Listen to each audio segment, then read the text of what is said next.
Okay, question 7 was all about a cubic equation. You might not be able to spot that straight away, but if I multiply this out, I get x cubed minus 3x squared.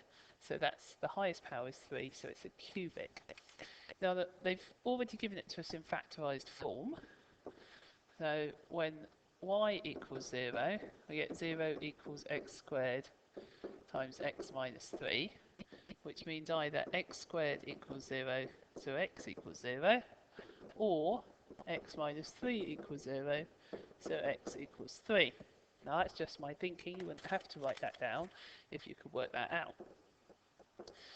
So that we're going to draw our axes, I've got x, y. Now, the other thing to think about is this is a cubic, and cubic graphs have shapes similar to this. This is a positive cubic, so it's going to go curve up and curve back down. Notice it's only got 2 x-intercepts. Now, because it's got only two x-intercepts, that means the x-axis must either cross the graph there or further up there. We need to work out which one. The point where it touches the x-axis is the one that came from the squared bit of the equation. So we've got here x squared equals 0. That means it touches the x-axis at x equals 0, which means our shape needs to go something like this. It's also a curved graph, there's no straight lines, so make sure you draw a nice smooth curve. Once we've sketched our graph, we're going to go on to find some things out about it. Okay, so now we've got a similar equation. This time we've got x squared minus 3x plus 20, and it's asked us to find the remainder, which is divided by x minus 4. You can do this by long division, but the easiest way is to use the remainder theorem. And the remainder theorem says that if I put x equals 4 into my polynomial, I will get the remainder out. So I'm going to put 4 in. So p of 4 is 4 squared times 4 minus 3 plus 20. So that's 16. 4 minus 3 is 1 plus 20, which is 36. So the remainder is 36. Part 2 very definitely says use the factor theorem. You cannot use division here, we have to use the factor theorem. And we're going to show that x plus 2 is a factor. Now that means we're going to put x negative 2, x equals minus 2, into the equation. So I'm going to do p of negative 2, so that's going to be negative 2. That's a very good, you should put brackets around that to show that we're squaring negative 2, times negative 2, take away 3, plus 20. Now negative 2 squared is 4, times take negative 2, take away 3 is going to be negative 5, plus 20. So that's minus 20 plus 20, which is 0.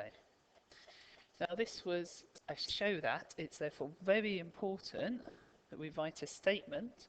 So the statement is that x plus 2 is a factor of p of x, because according to the factor theorem, if we get 0, it's a factor.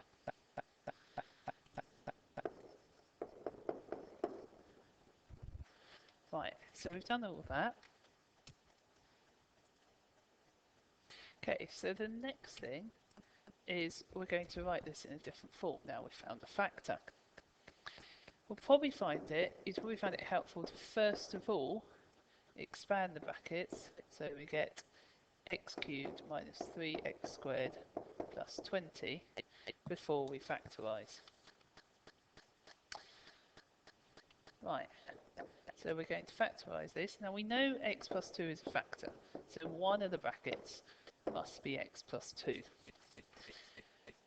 The other bracket, well, they've given us the form, is going to be x squared at the start. Now it has to be x squared at the start because x squared times x gives us x cubed.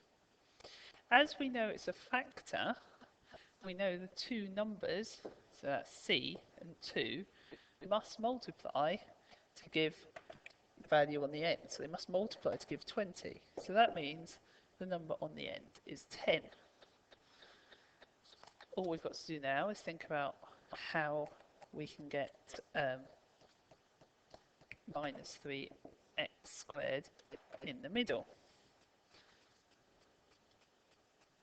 Now, if I multiplied this out, I would get x times x squared is x cubed, then I'll get 2 times x squared is plus 2x squared.